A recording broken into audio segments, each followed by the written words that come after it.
The life is so beautiful, so beautiful, so beautiful. Each and every person has a dream. Each and every person is working for the dream.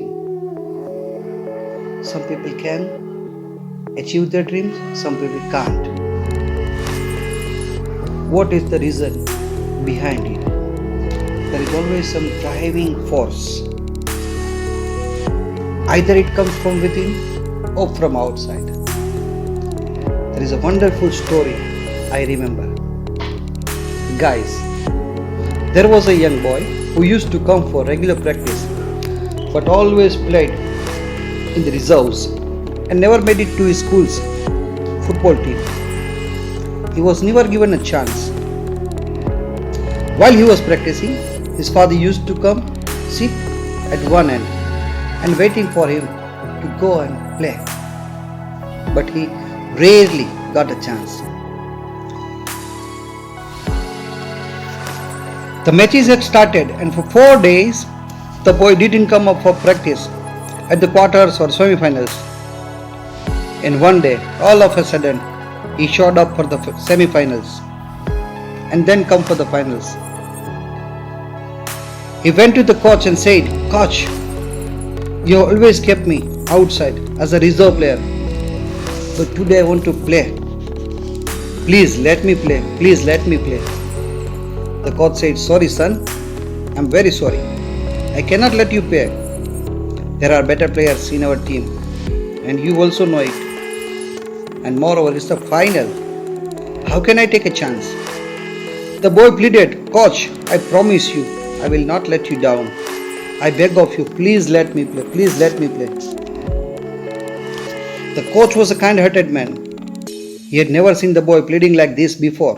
He said, "Okay son, go, play. But remember one thing, I am going against my better judgment and the reputation of the school is at stake. Don't let me down." The game started. The boys played very well.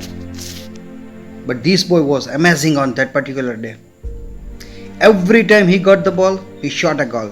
Needless to say, his team recorded a glorious win and he was declared the player of the match. When the game finished, the coach went up to him and said, "Oh my dear son, my dear son, my dear son, how could you play so well? And how was I? Very wrong, quite wrong in my judgment. I have never seen you play like this before.